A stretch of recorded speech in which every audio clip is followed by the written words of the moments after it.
China's Gen Z and millennials are giving up.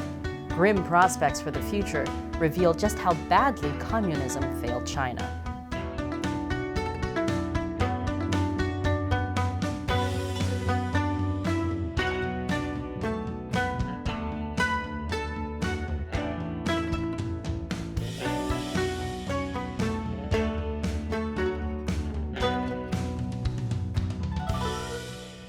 Welcome to China Uncensored. I'm Shelley Zhang, filling in for Chris Chappell, who really wishes he could spend some time lying flat. Things are going really badly for China's youth. Not that they've ever been great, really, at any point in time, but now more than ever, it seems like young people in China have just given up. First, there was the lying flat movement. It was a popular hashtag on Chinese social media that started last year. It basically encouraged young people to give up on the intense struggle of Chinese society and just lie flat. I've never seen activists less, active. Next was the Let It Rot movement.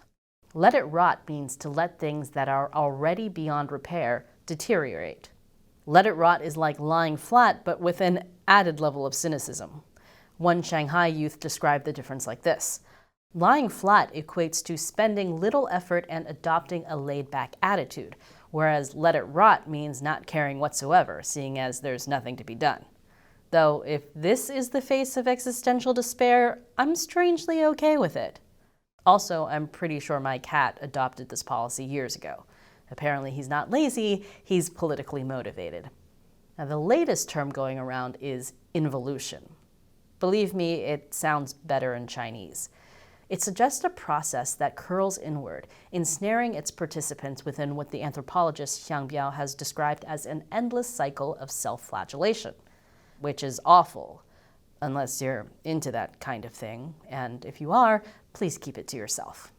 Biao describes involution as the experience of being locked in competition that one ultimately knows is meaningless. Basically, China's youth are in a deep spiral of nihilism. What's causing it? I'll tell you more after this quick commercial break. Welcome back. Lying flat, letting it rot, involution. No, this is not the set list at a Metallica concert. It's how young people in China feel about their future. Why does it look like China's youth have just given up? Well, the short answer is that the Chinese Communist Party completely screwed up China's economy. The party has total control over society, including the economy. And when that happens, things actually tend to go poorly. You never hear people talking about how much they love their dictator. Actually, you do, but mostly so they don't get laid flat and left to rot permanently. China made rapid economic growth by becoming the world's factory. Of course, that meant people working long hours in unsafe conditions, with ironically no right to unionize, plus massive pollution. But the Chinese Communist Party had bigger plans.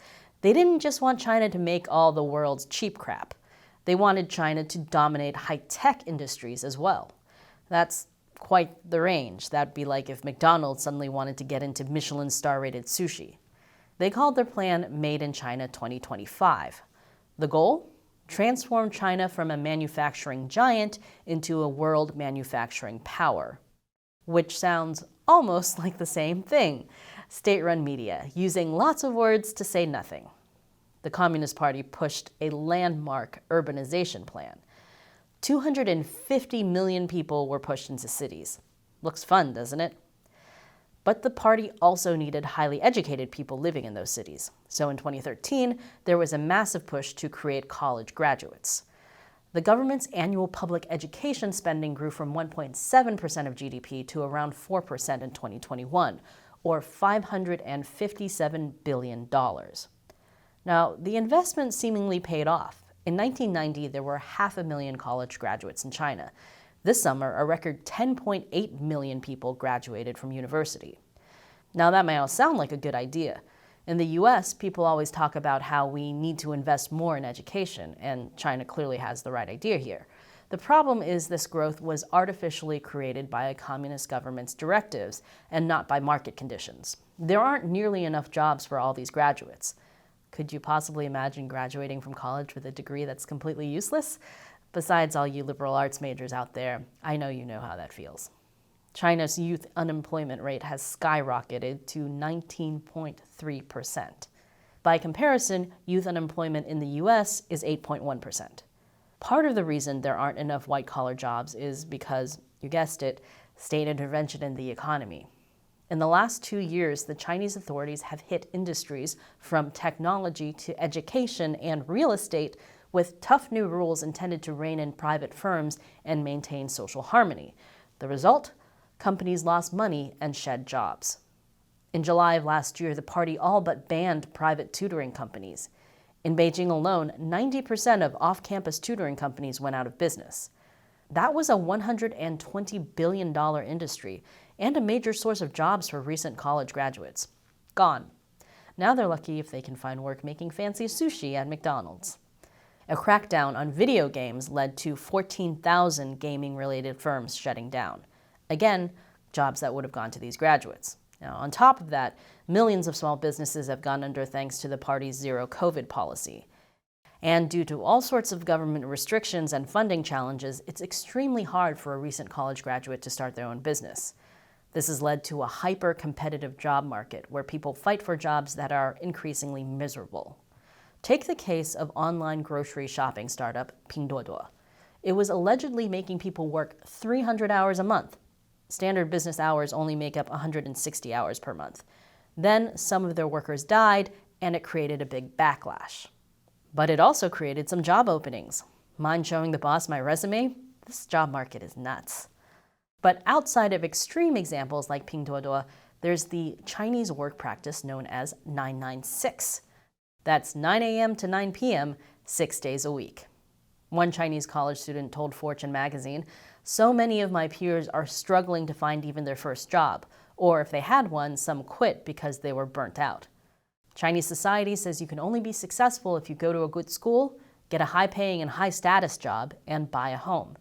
But it seems almost impossible now. Now you might be getting a sense of why fatalistic social movements like lying flat, letting it rot, and involution are becoming so popular. And here's another factor adding to the problem. On top of there not being enough jobs, there's also not enough women. Thanks to decades of the one-child policy and sex-selective abortion, there are 30 million more men than women. A large body of unmarried, unemployed men? That's like having an entire society of nihilistic Cosmo Kramers. Life is meaningless, Jerry. Meaningless. The Communist Party is definitely concerned.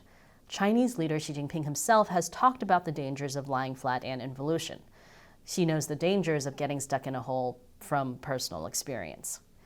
In a speech last year, Xi Jinping said, "It's necessary to form an environment for improvement in which everyone participates, avoiding involution and lying flat."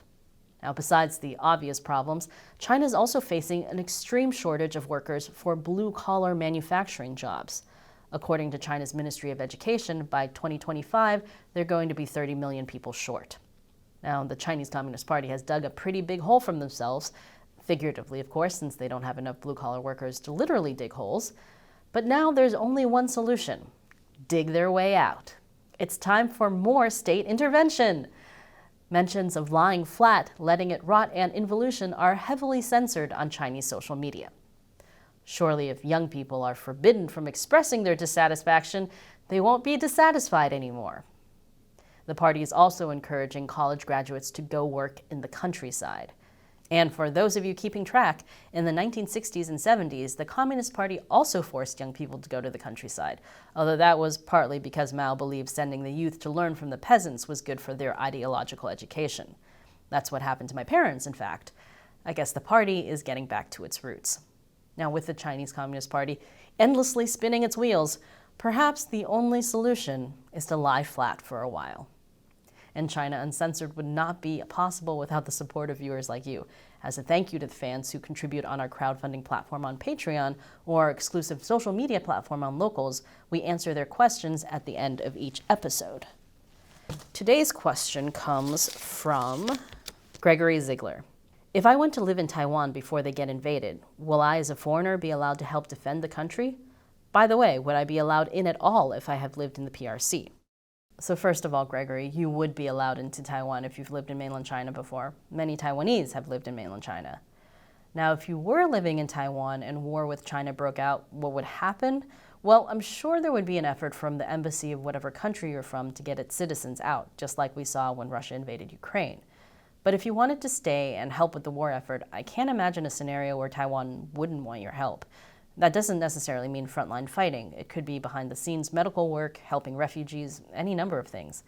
Let's just hope it doesn't come to that point anytime soon. Countries around the world should be supporting Taiwan now, before war breaks out.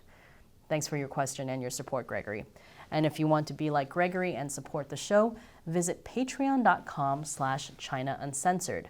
Contribute $1 or more per episode because we rely on you to help us keep making episodes like this. Once again, I'm Shelley Zhang. Thanks for watching China Uncensored.